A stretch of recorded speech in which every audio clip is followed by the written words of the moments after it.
Hey guys, it's Woody the Unexceptional Gamer, and I did a video this morning that I was all excited about. I thought it was going to be great, and if you haven't seen it, there's a link on the screen. It informs this one, opens a new window, you can watch it first. But here's the basic concept.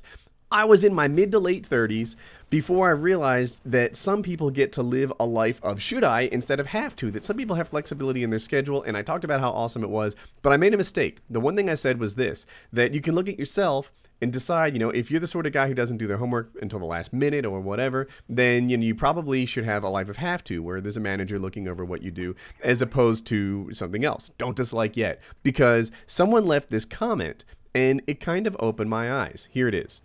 False. I would never do my homework, for the same reason that I can't work for someone. I think half the people who hate homework are should-I-ers. So the nanosecond after I heard that, I thought, no, you're all wrong. No, you have to be a self-starter, etc.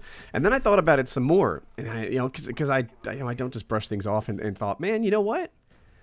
I think that guy's right. I think he's on to something. I think he's exactly right. I think that that there's people who are running late on their stuff, right? Who are procrastinating a little bit. It's not just one category. It's not necessarily slackers. There are those slackers, right? The typical Bill O'Reilly stone slacker that he's that he's calling out. Right? That person exists. That person probably shouldn't, should probably have someone over him making sure that he gets stuff done. But there's more than that. There are people who just, think bigger and say, this isn't for me.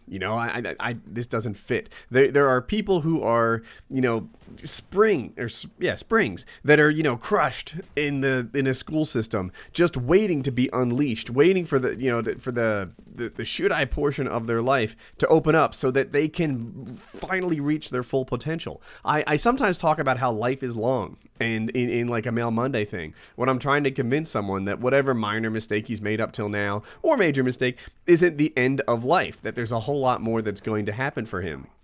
And that's how it was for me, right? I was a slacker in high school. I thought that if I copied someone's homework, I went above and beyond, and that I was really doing it right. And, why was I that guy? I don't know. It wasn't like I was too stupid to figure out the work. I just hated it too much. Like, I don't have a better way to explain it. And, that's just flat out where I was. So I like when I said this thing this morning, like, hey, you can use homework as a guide as to whether or not you're the self-starter who can, live a life of flexible schedule like Milner in his, theater family, or, whatever, Jenna Marbles and her YouTube channel or whatever, then, it's like, what, as I think about it, homework's not a very good guide. I think a better guide is passion. Right? Look at yourself and figure out if the thing that interests you is also something that drives your passion. If you're a guy who, wakes up at 6 in the morning and says, yes, I want to do this thing that drives me to do something. If you're a guy who gets addicted to his hobbies, if you're a guy who gets, just fired up about, what he's going to do today, then you might be a guy, who can make a living off his passion.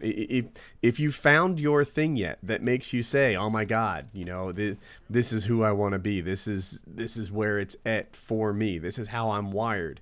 It's passion, I think, not homework, that is a better judge of, of where you're going to end up. And, there's certainly, like I mentioned before, the HR benefits administrator in a Fortune 500 company, that's an honorable living, right? There's nothing wrong with that. And when I say that, I'm not just being, saying platitudes. Honestly, there is nothing wrong with that. You're fine if that's, where you land. You're providing for your family, you're earning an honest living. It's cool. But, the life of passion, where, you do something based on, something other than a have to, you do something based on a love to, then, that's a cool thing. If you can somehow find a way to get yourself in that position. So I hope you guys enjoyed the commentary.